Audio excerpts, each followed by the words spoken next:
Welcome to EFI Advanced Part 22. In this video, we're going to be looking at how to tune using our variable cam feature. We have a lot to learn, so let's get started.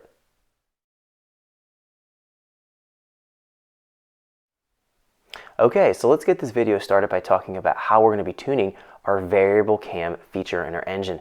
Now in EFI Advanced Part 10, we went over how the variable cam concept works, how it functions mechanically, and then we looked at the programming side of things, but we didn't go through the actual process of really going in and looking at how to tune the tables and tune the variable cam feature correctly. Now we know if we change the variable cam or that overlap, that's going to change the exhaust scavenging, change the air mass, and it's going to have a different fuel and ignition requirement when we do the cam angle change. So there's going to be a process to go about really tuning these properly, and we're going to go through that in the next section of this video. So let's jump into that so we can see how it all works.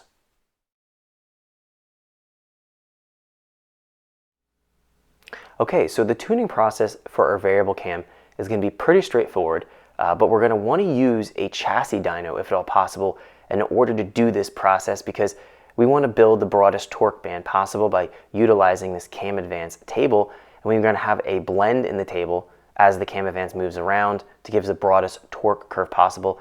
And the only real way to do this accurately and precisely is to use a chassis dyno so that we can plot out our torque and we can visually see it change. We might find that one point in the RPM band that has a positive change to cam angle being at a certain point might only have a 5 foot-pound torque increase. And that's something that we may not feel on the road, so it's going to be better off if we have a chassis dyno, if at all possible, to do this. Okay, so now the process is going to be the same regardless of whatever kind of engine you're on. If you're unsure of what the cam advance table is going to look like, so again, if you haven't tuned a variable cam engine and you don't have that composite map built up for the particular combination of parts and the camshafts that are being used, we're going to start off with this process. So we're going to go ahead and zero out the intake cam advance map. Now we're not going to go over in this video doing the exhaust variable cam because it's very specific to the engines and engine management systems that use that. We're going to look at that when we do the system specific training. So in this video, we're just going to assume it has a variable intake camshaft only. So the first process is go in, zero out our intake cam angle table. Now we're going to go in and tune the main fuel and ignition timing tables to associate with this 0-degree cam angle. So we're going to go into our main fuel table. We're going to tune our wide open throttle area and our part throttle areas doing that closed loop or open loop method. And then we're going to go into our ignition timing table, lower the timing down, make our pulls, figure out where the maximum brake torque is, and using the plug reading and NOx sensor data if we have it available, build out those main fuel and spark timing tables. Then we're ready to move on to advancing the cam a bit and seeing the cause and effect. Now, as we rotate the cam, we're expecting that we're going to have increased overlap, increased exhaust scavenging effect, and an increased air mass. And we're going to expect that as we rotate it, it's going to have a higher fuel demand. We're going to have a leaner air fuel if we don't update our fuel table.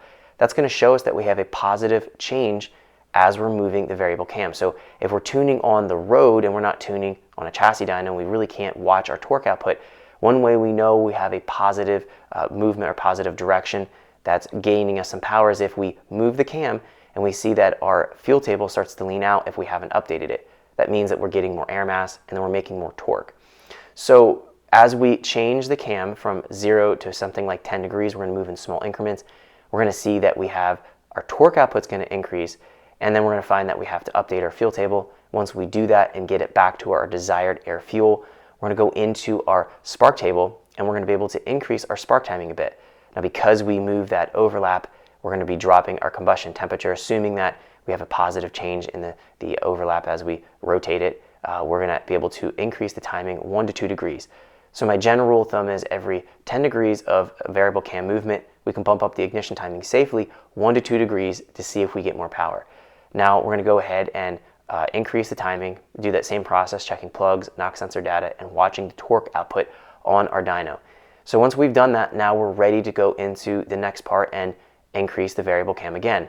So we're going to go from 10 to 20 degrees, and then we're going to do that same thing. We're going to update the fuel table, update our spark table, and see if we have a positive change in torque. And we're going to keep that process going, and we're going to walk it up to right below the maximum rotation of our variable cam control. So typically camshafts will rotate from 0 to 50 degrees or 0 to 40 degrees depending on the engine.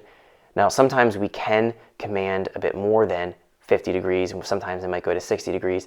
We want to avoid going up that high because as we increase the overlap more and more, we're changing the valve timing events, and we're going to be having typically getting closer and closer for our valves touching each other or having valve to piston contact. So we might have mechanical contact in the engine, which we want to avoid. So we want to limit the range if we're unsure of those clearances. If an engine builder hasn't given us, a definitive variable cam, saying, look, don't go higher than 30 degrees, don't go higher than 40 degrees, and we don't know what that is, err on the side of caution. If the movement is 0 to 50, stay at 40, and therefore you're not going to have contact happen or less likelihood for contact to happen.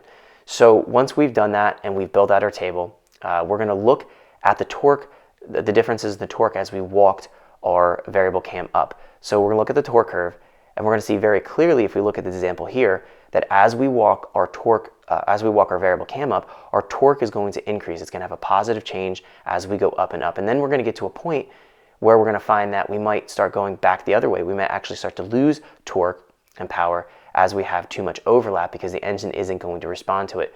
Whether it has a restrictive exhaust or restrictive intake or the combination of both, it's not going to respond and see a positive change. And in fact, when we go up in variable cam, if we have a torque loss, we're going to have a reduction in air mass, and then we're going to see the air fuel start to get rich. So that's another indication, if we're not on a chassis dyno, as we're adding variable cam, if we notice that we start to get rich, we know at that point that the variable cam timing that we're using is not going to work, and we have to back it down a little bit to get the air fuel to lean out to have that air mass increase, and we know we have a positive change at that point. So now that we've done our overlay for our torque band, now we can go in and create a hybrid composite map with the main variable cam timing table. So for example here, if we look at this, the torque plot example with all the torque curves laid over, we can see right here that 30 to 50 degree range was ideal. So we're going to go in and we're going to set up our lower end values from like 2000, and we're going to bring them into right around 40 to 50 degrees as we get up to around 5000 range because it started to peak there. And then we're going to have at 50 degree range, and then we're going to start to come down in our variable cam timing table to match what these torque differences we're showing in the different variable cam points. So we're actually going to bring it down to around 30 degrees up top, and we can see that the torque curve actually held better.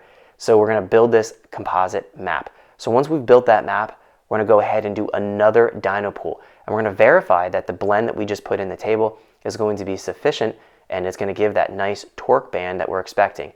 And we might find that as we do that composite map that it might not equal that theoretical best of all the torque curves put together.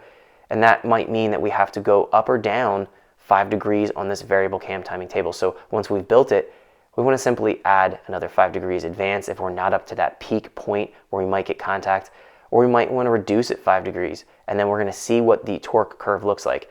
So again, we're going to overlay that torque curve, and we're going to see if there's plus or minuses, and then we're going to go ahead and further refine the variable cam timing table. The process is fairly simple, and again, we can see if we have a positive change because our air fuel is going to lean out if we have increased air mass coming in.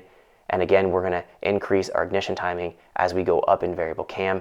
It's not uncommon to see something on 0 degrees have something like 20 degrees, and as we get up to 40 to 50 degree variable cam range, we might find that that engine can run at 28, 29 degrees ignition timing, which is substantially higher because we have that decrease in our combustion temperature, and the engine is much less likely to knock. So the power gain is obviously coming from the variable cam and the scavenging effect, but we also can gain a substantial power on a lot of engines by increasing our ignition timing. So don't be afraid to experiment with adding ignition timing in, being reasonable, starting off conservative, and walking your way in, and again, reading plugs and knock sensor data to determine if it actually is knocking or not.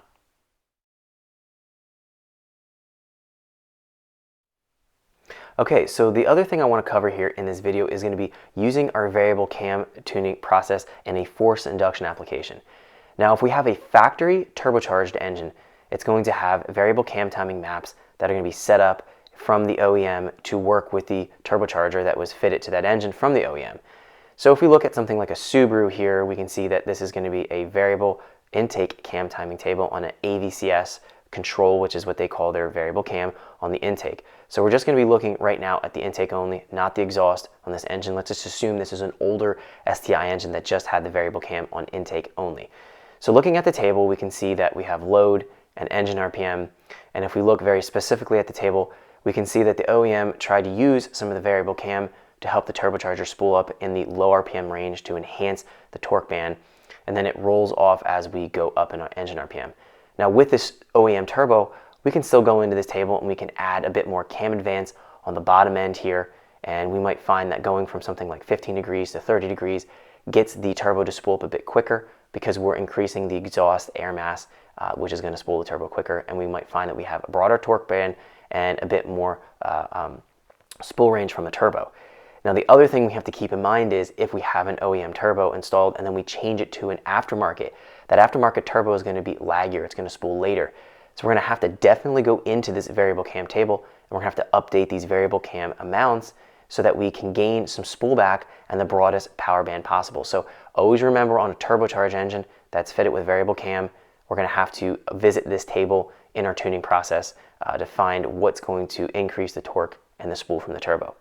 Now if we have a naturally aspirated engine, as we were tuning in the previous example, and we find that that torque curve or the hybrid blend of the composite map are ideal on a naturally aspirated engine, we might find that 40 or 50 degrees in that mid-range section, and then it tapers off to 20 or 30 up top. It was the ideal variable cam table for that engine naturally aspirated. If we fit it with a turbocharger or a supercharger, we're going to find that that table may have to get revised. Now on a turbocharger, we're going to find that we can't go really high in our cam advance because we're going to have too much exhaust pressure because the turbocharger is going to be acting as a restriction. It's between our exhaust and our muffler, or the exhaust manifold and the muffler. So we're going to have to be a bit less on our variable cam. Now typically speaking, 20 to 30 degrees is the sweet spot. If the movement was from 0 to 50 degrees, 20 to 30 degrees is going to be where it makes the best compromise between power and spool. Going any higher will actually lose power. Going lower is just going to lose power and lose spool. So that mid-range point of 25 to 30 degrees is going to be the sweet spot. So if we go ahead, the same tuning process on a turbocharged engine, we're going to zero out the table, we're going to tune our main fuel and spark timing tables, walk up our variable cam timing in those 10-degree increments, and then we're going to find where that point is going to actually be, the tipping point where we add some more advance in and then it actually loses power. So the process is going to be the same, but just be prepared that you're not going to see more than 25 to 30 degrees might be the maximum amount of variable cam timing in the table to have a positive change in our torque and our spool from our turbo. And then we're going to go ahead and look at now our supercharged example here. So if we fit a supercharger on the engine and it's a belt-driven centrifugal style supercharger, so more like a Paxton blower, and we put it on our engine, we're going to find that that power band is going to be completely different than a turbocharger, and the supercharger is not going to be influenced from any of the exhaust gas or that exhaust scavenging effect where we have the turbocharger in place, and it might start to back up if we give it too much overlap. We're going to find the turbocharger is going to respond in many cases to increasing the overlap. We might find that it wants more overlap than it did in a naturally aspirated engine. Now in these cases, we're going to be able to go in and absolutely bump up the ignition timing and make more power and take advantage of that scavenging effect. The one thing I'm going to point out here is if we go through the same process where we lower the cam angle down to 0, and then we walk it up from 10 to 20 to 30 to 40 to 50, every time we have a positive change in cam angle, we're going to see our boost actually starts to drop on a supercharger. And that's because we're blowing out the boost between the intake and exhaust. So as we increase the overlap, we're going to have more time available for the boost to essentially blow out of the engine. Now just because we're losing boost pressure as we go up in variable cam timing doesn't mean that we're going to have a loss in power. And in fact, if we look, we're actually going to start gaining power as again we bump up the variable cam timing, and we're going to see that just because we lose boost, that's not a trade-off. We're actually going to gain a lot more power with this variable cam timing tuning. So don't worry about that. If you see it, don't be alarmed. So your first pull on 0 degrees might be something like 10 psi, and then by the time you're done tuning the variable cam out, you might only be at 7 psi or 8 psi. So don't be alarmed. That's not something that's going to be a concern. We're going to notice that we gain a drastic jump in power, even losing the 2 or 3 pounds of boost.